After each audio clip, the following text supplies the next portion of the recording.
Good morning, I'm Maddie Jansen, and this is the podcast of 17 News at Sunrise. It's everything you need to know to start your day in about 15 minutes.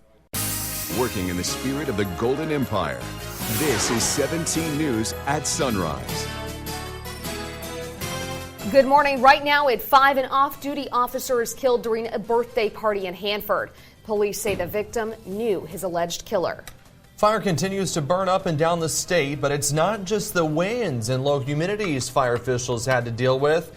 The issue fire officials say they had to, that caused them to suspend fire operation efforts for just a moment. Monday, November 4th, 2019. Good to have you with us. I'm Maddie Jansen alongside Alex Fisher. And a gorgeous weekend. Yeah, and hopefully you're feeling a little more rested because even though it is 5 o'clock on the clock right now, it's feeling more like 6 a.m. We don't mind that at all. Falling back, preferable to springing forward in my book. Let's check in with Kevin and see what we're looking at this Monday. Well, we're going to be on autopilot starting today as temperatures are not going to deviate much. It was a great weekend. Yesterday, 77 degrees was the high. Normally, we should be sitting right around 71 this time of year. And as we take a look at the temperature graph for this date of October 4th, you can see last year we hit 79 degrees on this date. In 2017, we were in the lower 70s. We had some 60s in 2016 and 15, and then upper 60s in 2014. So it gives you a little bit of a comparison where we sat the last several years on this date of October 4th. 47 degrees outside for Bakersfield right now. It is a chilly start. Grab a jacket. No winds to talk about. And you can see here we'll start out in the upper 40s. 75 at noon today, and by 3 o'clock, look at that, a northwest wind light at 3 and a temperature at 80. Currently 32 in Tehachapi. It's a chilly start for you as well. No winds to talk about. Just a light wind expected for you today. Starting out in those 30s and then some lower 70s as we progress into the afternoons. Very nice day ahead. How long will this weather last? I've got the details on that coming up in a few minutes. Alex? All right, Kev, thanks so much. I'm taking you outside for the first time this morning to the 99 at Airport Drive. And it's looking pretty clear on that side of town. Everything else around the county also looking pretty good to start off your Monday morning. We'll have another check coming up at about 5:15. A deadly night in the Central Valley after an off-duty police officer was killed by his own friend in Hanford. It happened Saturday night during a birthday party. According to our Fresno affiliate KC, 32-year-old Ramiro Trevino Jr. was fighting with his girlfriend. His father, Ramiro Trevino Sr., helped her get away with Lemoore officer Jonathan Diaz. This is a photo of Diaz the department released. According to investigators, Diaz and Trevino Sr. went back to talk to Trevino Jr., but he shot both of them, according to investigators, and then killed himself. His father was taken to the hospital in critical condition, and Officer Diaz died. Bakersfield police are searching for a driver who allegedly hit a bicyclist late last night, then drove off, leaving the man wounded in the middle of the street. It happened around 10:45 last night on South P Street, just south of Highway 58. The man was taken to the hospital in critical condition. BPD says there were no witnesses to the crash and asked anyone with information to call them. The Maria fire continued to burn over the weekend. The fire started in Santa Paula on Thursday, and fire crews had to temporarily pull back on air resources after a drone was spotted above the burn areas. So far, it's burned about 9,000 acres. Containment sits at 70%. All mandatory evacuations in the area have been lifted, but more than 2,000 homes are still threatened. No word on what started the fire. Most of the wildfires that hit California over the last few weeks are now under control. One of the biggest fires in California is the Kincaid fire. It is now at 75% containment.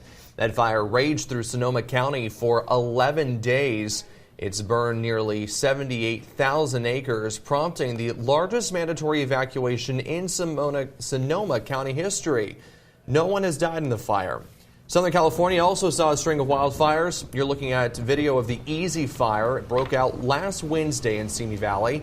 At one point, it threatened the Ronald Reagan Presidential Library. And as of Saturday, it was 95% contained. That's the latest update that we've had from fire officials. The Easy Fire burned close to 2,000 acres and has destroyed 2 buildings. Now to the Getty Fire in L.A. It's also nearing full containment. It's about 80% contained. It started last week after a branch fell from a tree and hit a live power line.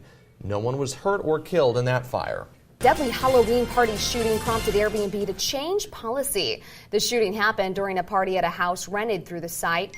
It left 5 people dead and 4 others hurt. Over the weekend, CEO Brian Chesky announced new safety initiatives. In a series of tweets, Chesky says the company is taking steps to combat unauthorized parties and get rid of abusive hosts and guest conduct. The company will create a rapid response team for unauthorized parties and will remove guests who fail to comply with the updated guest policies. In his tweets, Chesky says he's appointed a member from his executive team to oversee these new initiatives. Tomorrow, a possible vaping ban is before the Kern County Board of Supervisors. The board will hear a report on vaping as it investigates a nationwide outbreak of lung injuries. It will consider bans on vaping and the sale of vaping-related products in the county. This all comes after 3 vaping-related lung injuries resulted in hospitalization here in Kern. And as of October 15th, the health department says more than 1,400 lung injuries have been linked to vaping across the U.S., with 33 of these resulting in death. The board will also consider banning smoking in parks and on public sidewalks. Supervisors are not expected to vote on any of the options tomorrow. An arson investigation is underway after a fire burned off Highway 58. The fire burned on the right-hand side of the highway near General Beale Road yesterday. The county fire department says they attacked the fire aggressively from the air and ground and held it to less than an acre. But according to CHP's CAD page, someone reported they saw a man walking away from the scene. Our photojournalist saw at least one person detained by CHP officers, but it's unclear for now if anyone is being considered a suspect. All right, we'll be back after this. And we'll take a look at your weather forecast as well. We're looking at a great Monday ahead. Working in the spirit of the Golden Empire, this is 17 News with Maddie Jansen, Alex Fisher, and Kevin Charette with your Pinpoint Doppler forecast. This is 17 News at Sunrise. And in your 17 Health Watch, more and more adults are getting diagnosed with attention deficit hyperactivity disorder, also known as ADHD. That's according to a new study released on Friday. The rate of adults facing an ADHD diagnosis has significantly climbed over the last decade. In fact, 43% more adults were diagnosed with the disorder over the 10-year period. The study's senior author says it is likely the clinical community that now realizes ADHD is not just a childhood issue, and says the rise in cases is because it's being diagnosed more often, not because cases are increasing. The study did not examine what happened after an adult was diagnosed with an attention disorder. The March Times is releasing its annual report card that takes an in-depth look at maternal and infant health in the United States. This year, the report card reveals a troubling trend when it comes to preterm births. For the 4th year in a row, the number of premature births has gone up. Every 1 in 10 babies today is being born preterm, and that should not be acceptable to any of us. The report gives the U.S. an overall grade of C, with only one state, Oregon, receiving an A. Several southern states and Puerto Rico received failing grades. The report also finds alarming geographic and racial disparities. African American women, for example, are 50% more likely to deliver preterm. Experts say it's important for women to ensure they're in good health prior to becoming pregnant. Teens are spending even more time on devices, and that doesn't include time spent looking at screens for school. Teens spend more than 7 hours a day on average looking at screens, this just for entertainment purposes. A new study from Common Sense Media found that screen time has increased by 42 minutes a day since 2015. But researchers say young people may not have been staring at the screen the entire time. They could be watching a video while multitasking. The study says tweens spend nearly 5 hours looking at screens. Most of the time in both age groups is spent looking at TV or videos, the research shows. For tweens, YouTube dominates the online video space. Youth also spend a majority of time using devices to play games. I think we're all guilty of too much screen time. Turn a sick day into a payday. Scientists from the National Institute of Allergy and Infectious Diseases are infecting people with the influenza A virus, that's the famous H1N1 virus, for research purpose. If you participate in the study, you'll get paid up to $3,300. Researchers want to closely monitor the symptoms to better understand how the virus works and how to control it. Brave participants will receive a nasal spray with a strain of the flu and then begin an inpatient stay for at least a week. They're looking for 80 healthy adults between 18 and 50 years old. The trial sites are at the University of Maryland in Baltimore, Duke University in North Carolina, St. Louis University in Missouri, and Ohio Cincinnati Children's Hospital Medical Center. Results are expected in May 2020. Yeah, This is it's a little something too far, I would unfortunately. not do. No? I would not do this. Absolutely I don't not. know. As a mom, getting sick means like, hey, maybe I can go hole up in my room and someone else will take care of my kids for a while. Well, I mean, you get paid, it's a week-long And you get study, money. so you get to just hang out in a hospital for a week, Win-win. get paid $3,300. Vacation. I just, no, can't do it. Have you gotten a phone call about low prices for cable service? Coming up, why the Better Business Bureau says it's a scam. KGET Business Watch is brought to you by Grapevine MSP Technology Services, the Valley's leading IT service provider.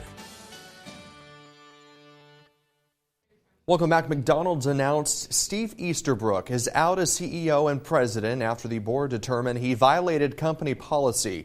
The company said Easterbrook, who became CEO in 2015, demonstrated poor judgment involving a recent consensual relationship with an employee. In an email to employees, Easterbrook wrote, "I engaged in a recent consensual relationship with an employee which violated McDonald's policy. This was a mistake. Given the values of the company, I agree with the board that it is time for me to move on." The company said Easterbrook has separated from the company effective immediately. The Better Business Bureau is warning people about a scam related to deals on cable service. Here's how it works. You get an unsolicited call offering a special promotion on your cable bill. If you pay for a few months up front, you get a discounted monthly rate. Then people are asked to buy prepaid debit cards to make the upfront payment. The Better Business Bureau recommends being cautious when answering unsolicited calls or emails and verifying the identity of someone who shows up at your doorstep. Also, when in doubt, just verify special deals with your cable company and never make payments with prepaid debit cards or wire transfers. Who will take on the most debt this holiday season? Creditcards.com is out with a report this morning. It finds millennials are the most tolerant of accruing debt during the holiday season. More than half believe the holidays are an acceptable excuse to pile on debt, and 3 in 5 are willing to go into the red this holiday season. The numbers are much lower for older cardholders, and 38% of Gen Xers and 28% of baby boomers say they are willing to go into the red this holiday season. Well, here comes the Christmas shopping season and the challenge of getting your child the hottest new toy this year. But who's a parent to trust when determining what is this year's hottest toy? Here's NBC's Chris Clackham. Helping ensure the happiest of Christmas mornings, parents often rely upon hot toy lists.